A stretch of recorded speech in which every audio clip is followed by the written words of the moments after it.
ಭಾರತ ಪಾಕಿಸ್ತಾನ ಎರಡೂ ಒಂದೇನಾ? ಈ ಹಿಂದೆ ಒಬಾಮಾ ಭಾರತದ ಬಗ್ಗೆ ಏನು ಹೇಳಿದ್ರು? ಮೋದಿ ಭಕ್ತರೆ ಇಷ್ಟು ದಿನ ಟ್ರಂಪ್ನ ಮೆರೆಸಿದ್ರಿ, ಆದರೆ ಈಗೇನಾಯಿತು?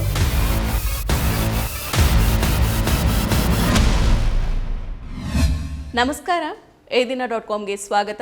ನಾನು ಸಪನ. ಟ್ರಂಪ್ ಸದ್ಯ ಭಾರತದಲ್ಲಿ ಟ್ರಂಪ್ ವಿಚಾರ ಪದೇ ಪದೇ ಚರ್ಚೆ ಆಗ್ತಾ ಇದೆ.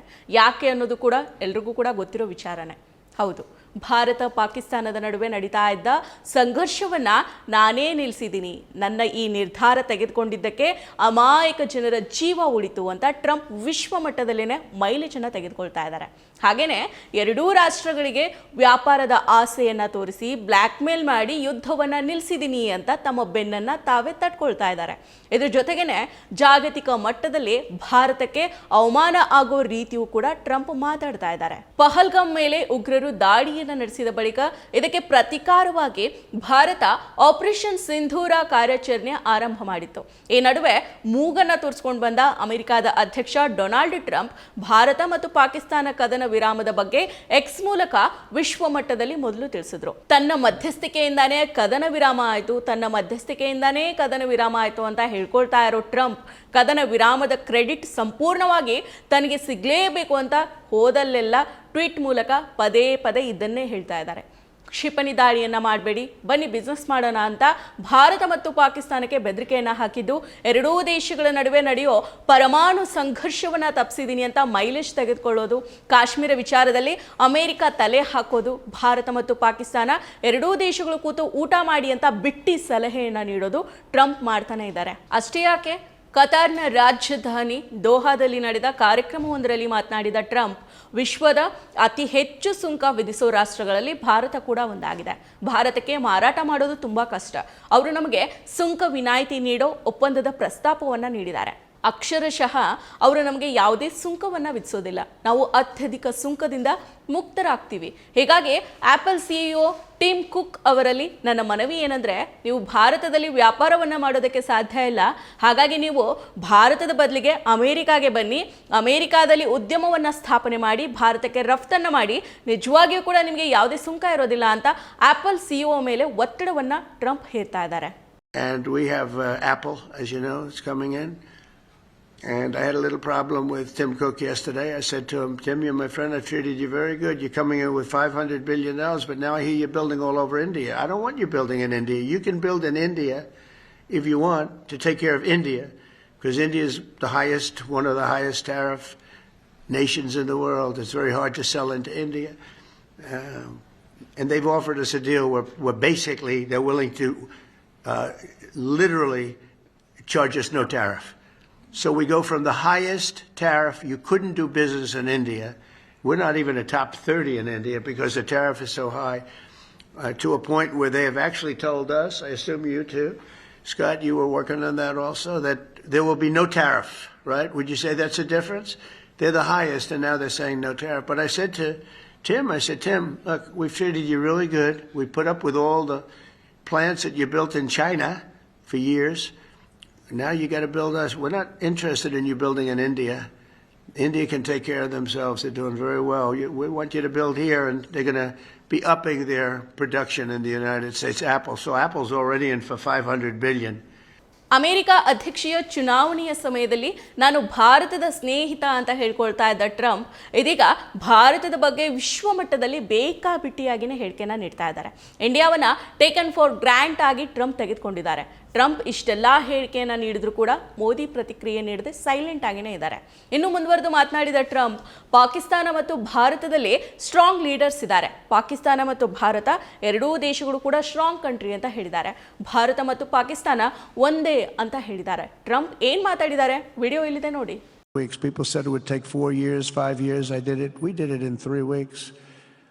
Just days ago, my administration successfully brokered a historic ceasefire to stop the escalating violence between India and Pakistan.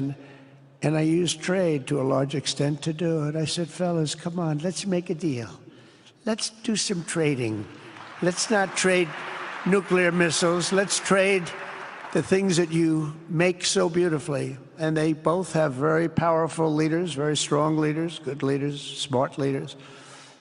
And it all stopped. Hopefully it'll remain that way, but it all stopped. I was very proud of Marco Rubio and all of the people that worked so hard. Marco, stand up. What a great job you did on that. Thank you, J.D. Vance, Marco. The whole group worked with you, but it was a great job. And I think they're actually getting along. Maybe we can even get them together a little bit, Marco, where they go out and have a nice dinner together. Wouldn't that be nice? But we've come a long way, and it could be, millions of people could have died from that conflict that started off small and was getting bigger and bigger and bigger by the day. I've also been working relentlessly to end the terrible bloodshed between Russia and Ukraine. ನೋಡಿದ್ರಲ್ಲ Trump ಹೇಗೆಲ್ಲ ಮಾತಾಡಿದ್ದಾರೆ ಅಂತ. ಆದರೆ ಈ ಹಿಂದೆ ಅಂದರೆ 2008 November 26ರಂದು ಮುಂಬೈನಲ್ಲಿ ನಡೆದ ಭಯೋತ್ಪಾದಕ ದಾಳಿಯಲ್ಲಿ 160ಕ್ಕೂ ಹೆಚ್ಚು ಜನರು ಮೃತಪಟ್ಟಿದ್ರು. ಇದರಲ್ಲಿ 6 ಅಮೆರಿಕನ್ನರು ಕೂಡ ಸೇರಿದ್ರು. ಆ ಸಮಯದಲ್ಲಿ ಅಮೆರಿಕ ಅಧ್ಯಕ್ಷರಾಗಿದ್ದ ಬರಾಕ್ ಒಬಾಮಾ ಅವರು ಮಾತಾಡಿ ಪಾಕಿಸ್ತಾನದ ತಪ್ಪಿನ ಬಗ್ಗೆ ಟೀಕೆ ಮಾಡಿ ಈ ಘಟನೆಯನ್ನ ತೀವ್ರವಾಗಿ ಖಂಡಿಸಿದ್ರು. ಜೊತೆಗೇನೆ ಭಾರತದ ಜನತೆಯ ಧೈರ್ಯವನ್ನು ಕೂಡ ಮೆಚ್ಚಿದ್ರು. ಒಬಾಮಾ ಈ ಭಯೋತ್ಪಾದಕ ಕೃತ್ಯವನ್ನ ಖಂಡಿಸಿ ಭಾರತಕ್ಕೆ ಬೆಂಬಲವನ್ನ ವ್ಯಕ್ತಪಡಿಸಿದ್ರು. ಒಬಾಮಾ ಅವರು ಈ ದಾಳಿಯ ತನಿಖೆಯಲ್ಲಿ ಭಾರತಕ್ಕೆ ಸಹಕಾರವನ್ನ ನೀಡುವಂತೆ ಪಾಕಿಸ್ತಾನದ ಮೇಲೆ ಒತ್ತಡವನ್ನ ಹೇರಿದ್ರು. ತಮ್ಮ ಸಂಪೂರ್ಣ ಬೆಂಬಲ ಭಾರತಕ್ಕೆ ಅಂತ ಹೇಳಿದ್ರು. ಒಬಾಮಾ ಅವರು ಏನ್ ಮಾತಾಡಿದ್ರು ಆ ವಿಡಿಯೋ ಕೂಡ ಎಲ್ಲಿದೆ ನೋಡಿ. We will continue to insist to Pakistan's leaders that terrorist safe havens within their borders are unacceptable and the terrorists behind the Mumbai attacks must be brought to justice.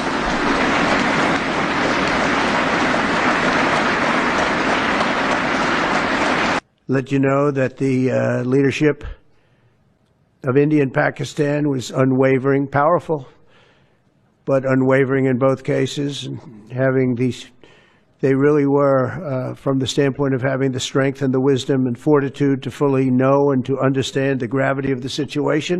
Obama ಮಾತಾಡಿದ ಸಮಯದಲ್ಲಿ ದೇಶದ ಪ್ರಧಾನಿಯಾಗಿ doctor Manmohan Singh ಇದ್ರು. ಆಗ ಭಾರತದ ಬೆಲೆ ಉತ್ತುಂಗದಲ್ಲಿತ್ತು. Obama ತಮ್ಮ ಸಂಪೂರ್ಣ ಬೆಂಬಲ ಭಾರತಕ್ಕೆ ಅಂತ ಹೇಳಿದ್ರು. ಆದರೆ ಈಗ ಪ್ರಧಾನಿ ನರೇಂದ್ರ ಮೋದಿ ಅವರ ಆಡಳಿತದಲ್ಲಿ ಜಾಗತಿಕ ಮಟ್ಟದಲ್ಲಿನೇ ಅಮೆರಿಕ ಅಧ್ಯಕ್ಷ ಭಾರತವನ್ನ ಅವಮಾನ ಮಾಡ್ತಾ ಇದ್ದಾರೆ. ಪಹಲ್ಗಾಮ್ನಲ್ಲಿ ದಾಳಿ ನಡೆಸಿ ಉಗ್ರರು ಅಮಾಯಕ 26 ಜನರನ್ನ ಕೊಂದಿದ್ದಾರೆ. ಉಗ್ರರನ್ನ ಸೆರೆ ಹಿಡಿಯೋದಕ್ಕೆ ಭಾರತ ಸರ್ಕಾರದ ಜೊತೆಗೆ ನಿಲ್ಲಬೇಕಾದ ಪಾಕಿಸ್ತಾನ ಭಾರತದ ಮೇಲೇನೆ ದಾಳಿಯನ್ನು ನಡೆಸ್ತಾ ಇದೆ. ಭಾರತದ ಸ್ನೇಹಿತ ಅಂತ ಹೇಳ್ಕೊಳ್ಳೋ ಟ್ರಂಪ್ ಇಂತಹ ಸಮಯದಲ್ಲಿ ಭಾರತದ ಜೊತೆಗೆ ನಿಲ್ಲೋ ಬದಲಾಗಿ ಮಧ್ಯಸ್ಥಿಕೆಯನ್ನು ವಹಿಸಿ ಕದನ ವಿರಾಮವನ್ನ ಮಾಡಿದೆ ಅಂತ ವಿಶ್ವ ಮಟ್ಟದಲ್ಲಿ ಮೈಲೇಜ್ ಅನ್ನು ತೆಗೆದುಕೊಳ್ತಾ ಇದ್ದಾರೆ. ಹಾಗೇನೆ ಆರ್ಥಿಕ ವಿಚಾರದಲ್ಲಿಯೂ ಕೂಡ ಭಾರತಕ್ಕೆ ಹಿನ್ನಡೆ ಆಗೋ ರೀತಿಯಲ್ಲಿ ಟ್ರಂಪ್ ಮಾತಾಡ್ತಾ ಇದ್ದಾರೆ. ಭಾರತದಲ್ಲಿರೋ ಕಂಪನಿಗಳು ಇಂಡಿಯಾಗೆ ಬಂದ್ಬಿಡಿ, ಭಾರತದಲ್ಲಿ ಸುಂಕ ಇಲ್ಲ ಅಂತ ವ್ಯಾಪಾರ ಕ್ಷೇತ್ರವನ್ನ ತನ್ನತ್ತ ಸೆಳೆಯೋದಕ್ಕೆ ಕರೆಯನ್ನ ನೀಡ್ತಾ ಇದ್ದಾರೆ. ಆದರೆ ಯಥಾಸ್ಥಿತಿಯಲ್ಲಿ ವಿಶ್ವಗುರು ಅವರು ಮೌನಕ್ಕೆ ಶರಣಾಗಿದ್ದಾರೆ. ಈ ಹಿಂದೆ ಇಂಡಿಯಾಗೆ ಒಬಾಮಾ ಯಾವ ರೀತಿ ಬೆಲೆ ಕೊಡ್ತಾ ಇದ್ರು, ಪಾಕಿಸ್ತಾನವನ್ನ ನೇರವಾಗಿ ಟಾರ್ಗೆಟ್ ಮಾಡಿ ಉಗಿದಿದ್ರು. ಆದರೆ ಈಗ ಟ್ರಂಪ್ ಇಂಡಿಯಾಗೆ ಏನು ಬೆಲೆ ಕೊಡ್ತಾ ಇದ್ದಾರೆ? ಪಾಕಿಸ್ತಾನ ಮತ್ತು ಭಾರತ ಒಂದೇ ಅನ್ನೋ ಪದ ಬಳಕೆನ ಮಾಡ್ತಾ ಇದ್ದಾರೆ. ಸಂಕಷ್ಟದಲ್ಲಿರೋ ಪಾಕಿಸ್ತಾನವನ್ನ ಟ್ರಂಪ್ ಭಾರತದ ಜೊತೆಗೆ ವಿಶ್ವ ಮಟ್ಟದಲ್ಲಿ ಹೋಲಿಕೆ ಮಾಡ್ತಾರೆ. ಎರಡೂ ದೇಶಗಳು ಒಂದೇ ಅಂತ ಹೇಳ್ತಾರೆ. ಇಲ್ಲಿವರೆಗೂ ಕೂಡ ಮೋದಿ ಭಕ್ತರು ಅಮೆರಿಕ ಅಧ್ಯಕ್ಷೀಯ ಚುನಾವಣೆಯ ಸಮಯದಲ್ಲಿ ಟ್ರಂಪ್ ಗೆಲ್ಲಬೇಕು ಅಂತ ಅಬ್ಬರಿಸ್ತಾ ಇದ್ರು. ಇದೀಗ ಟ್ರಂಪ್ ಗೆದ್ದಾಯ್ತು, ಕೊನೆಗೂ ನಾನು ಭಾರತದ ಸ್ನೇಹಿತ ಅಂತ ಭಾರತಕ್ಕೆ ಹಿತಶತ್ರು ರೀತಿ ಟ್ರಂಪ್ ನಡೆದುಕೊಳ್ತಾ ಇದ್ದಾರೆ. ಈಗ ಏನಾಗ್ತಾ ಇದೆ? ರಿಯಾಲಿಟಿನೇ ನಿಮ್ಮ ಮುಂದೆ ಇದೆ ನೋಡಿ. ಈಗಲಾದರೂ ಮೋದಿ ಭಕ್ತರು ಅರ್ಥ ಮಾಡ್ಕೊಡಿ. ಮತ್ತಷ್ಟು ವಿಶೇಷ ವಿಡಿಯೋಗಳನ್ನು ನೋಡಲು ಮತ್ತು ಹೊಸ ವಿಡಿಯೋಗಳ ಬಗ್ಗೆ ತಿಳಿಯಲು EDina.com ಯೂಟ್ಯೂಬ್ ಚಾನೆಲ್ ಸಬ್ಸ್ಕ್ರೈಬ್ ಮಾಡಿ ಮತ್ತು ಬೆಲ್ ಐಕಾನ್ ಕ್ಲಿಕ್ ಮಾಡಿ.